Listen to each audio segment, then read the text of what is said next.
اللہ پاک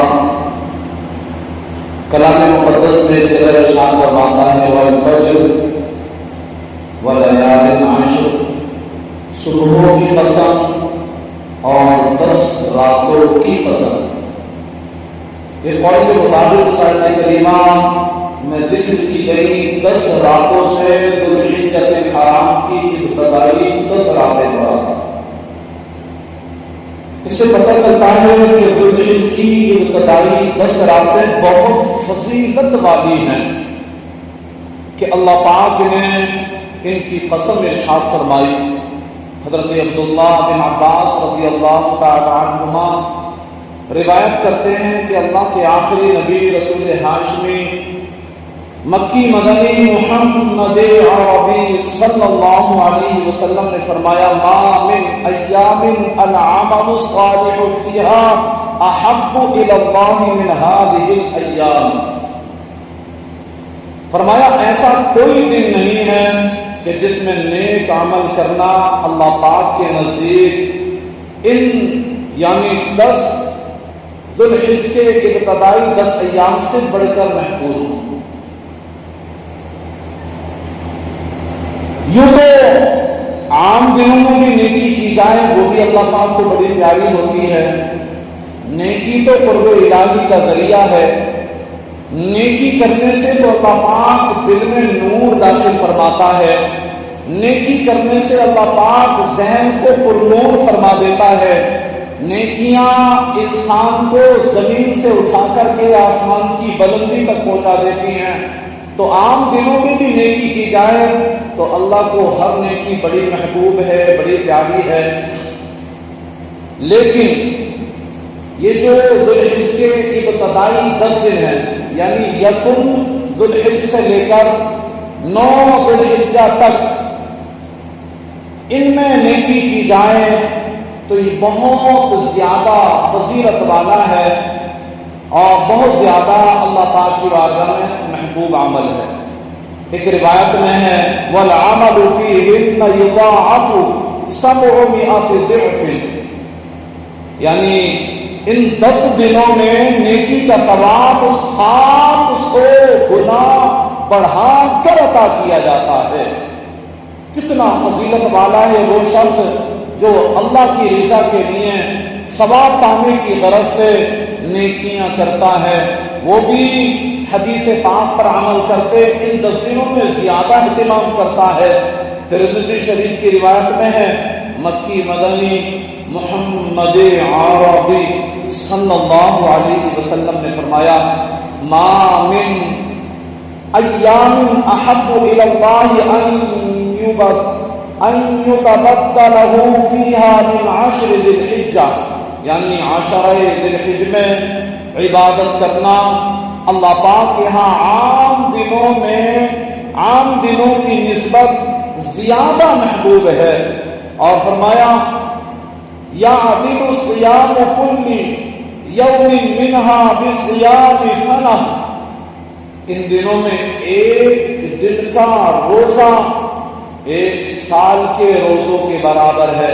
وقیام کل لیلۃ منها بقیام لیلۃ القدر، اور فرمایا ان دنوں کی ہر رات کا قیام یعنی جاگ کر راتوں میں عبادت کرنا شب قدر کے قیام کے برابر ثواب رکھتا ہے۔ اللہ اکبر۔ اور مسلمانوں یہ 10 دن گویا نیکیوں کا موسم بہار ہے۔ ہمیں چاہیے کہ ہم ان ایام کو غنیمت جانے، خوب نیکیاں کریں۔ فرض نماز تو پڑھنی ہی پڑتی ہے، نوافل بھی پڑھیں، نفل عبادت بھی کریں، تلاوت بھی کریں، ذکر اللہ کی کثرت کریں، بلکہ حق تو یہ ہے کہ راتوں کو جاگ جاگ کر عبادت کی جائے، اور رات کی عبادت رب کائنات کی بارگاہ میں زیادہ پسندیدہ عمل ہے۔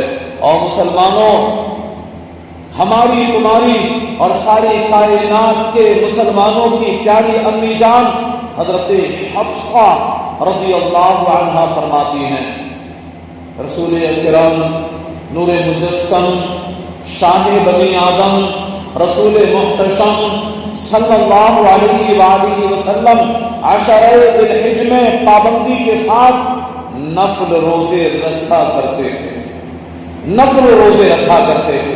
خیال رہے عشرہ ذی الحجہ کے روزے کا مطلب ہے ذی الحجہ کے ابتدائی 9 دنوں کے روزے، کیونکہ 10 ذی الحجہ یعنی عید الاضحیٰ کا روزہ رکھنا یہ جائز نہیں ہے۔ اور مسلمانوں، کاش ہم بھی نیکیوں کے حریص بن جائیں، نیکیوں میں ہمارا جی لگ جائے۔ آج دنیا بھر کے لوگوں کی ایک کیفیت بن چکی ہے، ایک ذہن بن چکا ہے، ایک رجحان بن چکا ہے۔ اس نے کوٹی بنا لی، مجھے بھی ایسی ہی کوٹی بنانا ہے، بلکہ اس سے اعلیٰ افضل اور اونچی کوٹی بنانا ہے۔ اس نے کار خرید لی، مجھے اس سے بہترین ایئر کنڈیشن کار خریدنی ہے۔ اس نے زندگی میں یہ آسائشیں کر لی، مجھے بھی یہ کرنا ہے۔ اس نے اتنا اپنا کاروبار بڑھا لیا، مجھے بھی اپنا کاروبار بڑھانا ہے۔ اس نے اپنے آپ کو اتنا بڑھا لیا، یہ لوگوں کو حکومتیں کر رہا ہے، مجھے بھی اپنے آپ کو اتنا آگے کرنا ہے، اتنا بڑھانا ہے۔